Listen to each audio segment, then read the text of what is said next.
Hello friends, welcome to love story channel. यहाँ पर आपको लव, रोमांस, ब्रेकअप से संबंधित रोमांच कहानियों का कलेक्शन मिलता रहेगा, जिसे आप जब चाहें तब सुनकर अपना मनोरंजन कर सकते हैं। दोस्तों, आप सुन रहे हो श्रेया और कबीर की कहानी। श्रेया अचानक से बेड से उठी। उसका दिमाग बहुत सुन्न लग रहा था।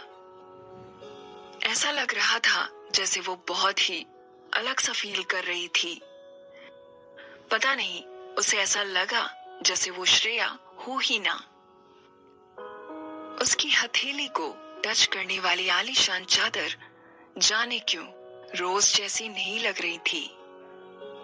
उसके सिर के ऊपर पड़ती रोशनी भी उस खराब एनर्जी सेविंग लैंप की नहीं लग रही थी, जिससे वो डेली सुबह जागती थी। उसका बदन बुरी तरह से टूट रहा था। जब उसने अपनी कलाई देखी, उस पर पर्पल ग्रीन कलर के निशान थे, जो उसकी आंखों को साफ साफ दिखाई दे रहे थे। यह एक सपना नहीं था, है ना? उसने खुद को शोर करने से रोकने के लिए अपना मुंह ढक लिया और ब्लैंकेट उठाकर खुद को देखा।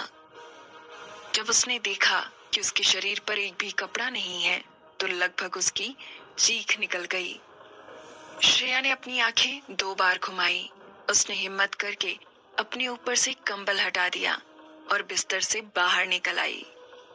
उसने अपने इधर उधर बिखरे पड़े कपड़े लापरवाही से उन्हें पहना और जाने के लिए रेडी हो गई।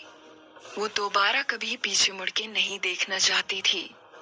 अचानक किसी ने उसकी गर्दन को पीछे से पकड़ लिया। मुझे जाने दो, लीव मी। श्रेया ने अपने हाथ पैर चलाकर खुद को छुड़ाने की कोशिश की। उस आदमी ने अपने बड़े से हाथ से उसको गर्दन से खींचा और बड़ी आसानी के साथ उसे बिस्तर पर फेंक दिया। जिस तरीके से उस आदमी ने श्रेया के साथ बिहेव किया, उसके बावजूद श्रेया ने जब उस आदमी को आंख उठाकर देखा, तो वो शॉक हो गई। उसकी आंखें उस सुंदर चेहरे से हट ही नहीं रही थी, जैसे उसका खुद ही पर बस नहीं चल रहा हो। कितना हैंडसम था वो। उस आदमी की आंखें तो झुकी हुई थी, लेकिन उसका ईगो साफ नजर आ रहा था। उसकी नाक एकदम खड़ी हुई सी थी। उसकी सफेद चमकदार स्किन देखकर श्रेया तक को उससे जलन हो रही थी, जबकि उसकी अपनी खुद की स्किन काफी अच्छी थी। वैसे तो उसने अपनी लाइफ में काफी मर्दों को देखा था, लेकिन उन सभी हैंडसम लोगों के सामने ये बंदा बिल्कुल अलग ही पर्सनैलिटी वाला था, जैसे वो भी इसके सामने पानी भरते थे। लेकिन क्या ये वही इंसान था जिसने श्रेया की ऐसी हालत की थी और लास्ट नाइट उसे इतना टॉर्चर किया कि वो खुद अपने होश में नहीं थी? किसने भेजा तुम्हें यहाँ? तुम्हारी हिम्मत कैसे हुई मुझे ड्रग्स देने की? इतनी हिम्मत करने के बावजूद तुम्हें लगता है कि तुम यहाँ से सही सलामत वापस लौट जाओगी? उस आदमी ने श्रेया को कहा, जिसे देखकर ऐसा लग रहा था जैसे उसे कुछ याद ही ना हो। उस आदमी की आंखों में काफी गुस्सा था। उस शख्स के लिए श्रेया एक अनजान लड़की थी। उसकी स्किन काफी गोरी थी, एकदम बर्फ जैसी।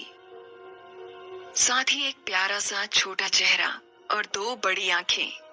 उसकी पलकें आपलक उस आदमी को ही घूरे जा रही थी, जिसका नाम कबीर था। श्रेया अपनी आंखों के साथ अपने सिर को तेजी से हिलाने लगी। कबीर उसको टकटकी लगा के ऐसा करते हुए देख रहा था। वो एक छोटी मोटी एक्ट्रेस थी। काफी मुश्किलों के बाद उसे पता चला था कि एक बहुत बड़ा एक्टर और सेलिब्रिटी देवेश कपूर आज इधर आया हुआ था। इसीलिए वो खास तौर पर कुछ ड्रग्स लाई थी, जिससे कोई भी अपना होश खो दे। लेकिन उसने उन ड्रग्स को पानी में मिला दिया था, ये सोच के कि देवेश कपूर का फायदा उठा सकेगी। लेकिन उसने गलत इंसान को ड्रग्स दे दिया था। उसके सामने जो इंसान था वो बेशक बहुत हैंडसम था, लेकिन ये कंफर्म था क्योंकि ये टॉप सेलिब्रिटी देवेश कपूर नहीं था।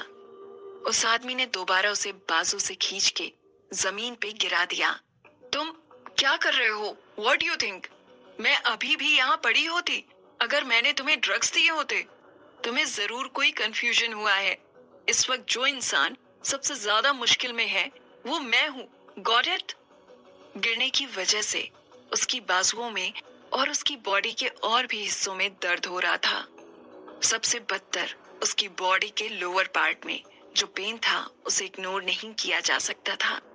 गुस्से में वो जोर से चिल्लाई, जिसे मुझे बेहोश करना था वो इंसान कोई और था। तुमसे इस सब का कोई लेना देना नहीं है। तुम्हें लगता है तुम इस लायक हो कि मैं तुम्हें ड्रग दूंगी? मैं यूं ही किसी भी ऐरे गहरे पे हाथ नहीं डालती। मुझे मेरे ड्रग्स के पैसे वापस करो जो तुम पर बर्बाद हो गए। व्हाट? गलत इंसान को ड्रग दे दिया? कबीर कपूर के चेहरे पर टेंशन आ गई। उसकी आईब्रोज तन गई। उसकी काली चमकदार आंखें इस गंदे कपड़े पहने हुए लड़की को घूर रही थी। उसके सफेद अधनंगे कंधे पर उसके घाव और भी ज्यादा उभर कर दिख रहे थे, जैसे उसकी नाजुक सफेद स्किन पे नए फूल खिल रहे हों। कल रात की यादें उसके दिमाग में दोबारा घूमने लगी। उसके पेट का निचला हिस्सा फिर से गर्म हो गया और उसे दोबारा अपने शरीर में एक अलग सा एक्साइटमेंट फील होने लगा। उसने अपनी नजरें उस लड़की से हटाई। उफ, ये लड़की, इसकी हिम्मत कैसे हुई मुझे ड्रग देने की, वो भी इतना तेज असर करने वाला ड्रग। उसके कुछ पलों की बेसुधी ने श्रेया को फायदा उठाने का मौका दिया। वो अंधाधुन तेजी से बेड से जंप करते हुए उतरी और उस लड़के को खुद से दूर धकेल दिया। बिना पीछे मुड़ के देखने की हिम्मत किए वो वहां से भाग गई। उसकी सिसकियां सुनने पर वो चिल्लाई, क्या देख रहे हो तुम? अपना काम करो, खुद को देखो। तुम? कबीर कपूर पीछे मुड़कर उसे पकड़ने ही वाला था कि उसे अपने शरीर में कुछ अलग ही तरह की बेचैनी महसूस हुई। Damn it! उसने जोर से चिल्लाया। उसने फिर कसकर अपनी मुट्ठी बंद की और खुद को रोकने की कोशिश की। बाहर से तेज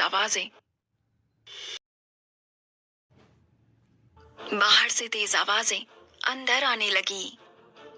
रजत ने पीछे मुड़कर देखा क्योंकि वो इतना ज्यादा हैरान हो गया था कि उसका मुंह तक बंद नहीं हो पा रहा था। ये अभी अभी यहाँ क्या हुआ? बाकी सब बातों में सबसे हैरानी वाली बात ये है कि एक लड़की ये बिखरे हुए से मैले कुचैले से कपड़े पहन के सर के कमरे से बाहर क्यों भागी?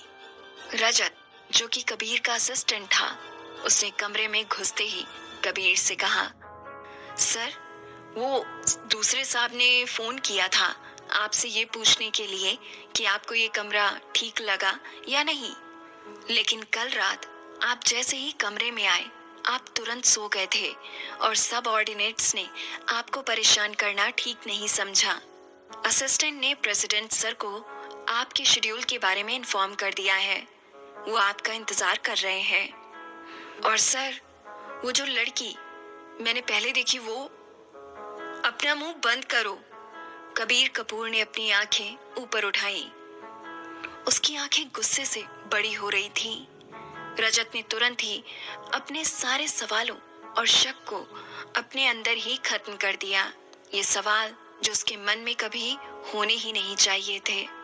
कबीर ने बेडरूम में अपने शरीर को तब तक जोर से रगड़ा जब तक उसकी स्किन पे घाव नहीं हो गए। उसके बाद ही उसने खुद को आईने में देखा और जोर से चिल्लाया, आह! सर, मैडम आई हैं। रजत ने धीमी आवाज में कबीर को याद दिलाते हुए बाथरूम के बाहर से कहा। उसकी आवाज में घबराहट साफ जाहिर थी। कबीर ये सुनते ही जम गया। उसकी माँ का ऐसे वक्त पर आना कोई गुड न्यूज तो बिल्कुल भी नहीं थी। कबीर ने दरवाजा खोल के देखा तो बाहर जो स्टाइलिश औरत खड़ी थी वो सदमे में उस बिखरे हुए बेड को देख रही थी। बिखरी हुई बेडशीट जो बिल्कुल भी ढंग से बिछी हुई नहीं थी। किसी को भी साफ इशारा कर दे कि कल रात उस कमरे में क्या हुआ होगा। कबीर की आंखें काली पड़ गई थीं। उसने बाथरोब उठाया और अपनी बॉडी पर जल्दी से उसे ओढ़ लिया। मैं जानता हूँ मॉम, आप क्या पूछना चाहती हैं, लेकिन इस वक्त मेरे पास बिल्कुल वक्त नहीं है। मैं आज बहुत बिजी हूँ। आखिर कविता कैसे नहीं पूछती? वो अपने इमोशंस को अपने चेहरे पे आने से कैसे रोक सकती थी? कबीर को देखते हुए उन्होंने बेड की तरफ इशारा करके पूछा, कबीर, मैं सब पहले से ही जानती हूँ। तुम किसी लड़की के साथ सोए हो यहाँ। कबीर ने गुस्से में दरवाजा खोला और रूखी आवाज में बोला, क्या खुद को इस मामले से दूर रख सकती हैं आप? मैं कैसे फिक्र ना करूं कबीर, तुम्हें इस लड़की से जरूर शादी कर लेनी चाहिए। तुमने जो उस लड़की के साथ किया, तुम्हें अपनी जिम्मेदारी का एहसास होना चाहिए। कबीर जानता था उसकी माँ यही कहेंगी। मॉम, मैं उस लड़की से शादी नहीं करूंगा। मैं पागल नहीं हूँ। मैं उसे जानता तक नहीं। मुझे उसका नाम तक नहीं पता। वो बस एक अजनबी थी। उसका नाम श्रेया है। वो 23 साल की है। वो सिंघानिया ग्रुप के सिंघानिया खानदान की नाजायज बेटी है। उसकी 2 बड़ी बहन और एक छोटा भाई है। उसकी माँ जब श्रेया छोटी थी तभी मर गई थी और उसका बाप उसकी फिक्र नहीं करता। वो सिंघानिया विला में रहती है, लेकिन उसको सिंघानिया फैमिली से कोई पैसे नहीं मिलते। मॉम, कबीर बिना हिले वहीं खड़ा रहा। उस लड़की के बारे में याद करके उसको और भी ज्यादा गुस्सा आ रहा था। क्या तुम अभी भी उस काव्या के बारे में सोच रहे हो? मैं तुम्हें अब भी बता रही हूँ, तुम्हारे और उस काव्या के बीच में कुछ नहीं हो सकता। तुम इतने सालों से उसके साथ हो, लेकिन आज तक तुम उसे छू तक नहीं पाए। क्या वजह थी कि काव्या कबीर को कभी अपने करीब नहीं आने देती थी? क्या वो कबीर के प्यार की परीक्षा ले रही थी और ये देखना चाह रही थी कि कबीर बिना उसे छुए कब तक उससे सच्चा प्यार कर सकता है, या इसके पीछे थी कोई और वजह, कोई और राज? इन सारे सवालों के जवाब आप